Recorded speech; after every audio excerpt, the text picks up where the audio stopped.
औरत की 3 जगहों पर नफस रगड़ना से मर्द का नफस साइज में बड़ा हो जाता है। अस्सलाम वालेकुम नाजरीन, उम्मीद है कि आप सब खैरियत से होंगे। 3 औरत के जिस्म का हर हिस्सा मर्द के लिए जिनसी सुकून हासिल करने का बेहतरीन जरिया होता है। मर्द अगर हम बिस्तरी करने से पहले औरत के जिस्म के ऊपर अपना नफस होता है तो मर्द की मर्दाना ताकत इंतहाई बढ़ जाती है और मर्द के नफस का साइज भी इंतहाई बढ़ जाता है।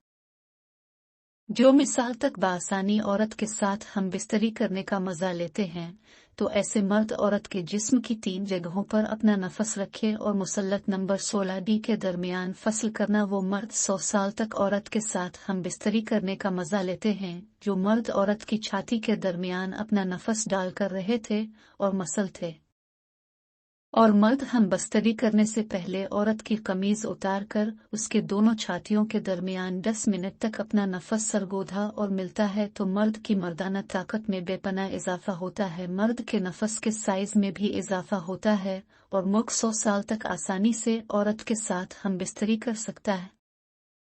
नंबर 2, औरत के मुंह में नफस लगाना। वो मिल 100 साल तक औरत के साथ हम बिस्तरी करने का मजा लेते हैं। जो मर्द हम बिस्तरी से पहले औरत के मन में अपना नफस डालकर औरत से अपना नफस चौसवाती हैं और उसके मुंह में रखे और मसलते हैं।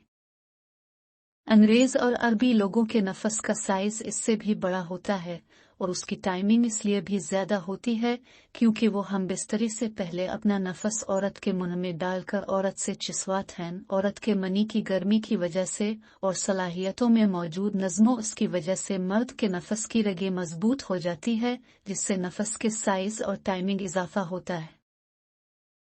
नंबर 3, शर्मगाह के अंदर नफस रगड़ना। वो मिल 100 साल तक औरत के साथ हम बिस्तरी करने का मजा लेते हैं। जो मर्द हम बिस्तरी के दौरान औरत की शर्मगाह के अंदर अपना नफस डालकर मुसलसल तैयार रहते हैं। बाज मर्द औरत की शर्मगाह में नफस डालकर फारिग हो जाते हैं, जिससे इसका नफस कमजोर हो टाइमिंग कम हो जाती है। जो मर्द हजरात औरत की शर्मगाह में नफस डालकर अंदर बाहर और दाएं बाएं चलती और मसलते हैं, तो इससे मर्द के नफस को ताकत मिलती है, नफस साइज में भी बढ़ जाता है और नफस की टाइमिंग में भी इजाफा होता है।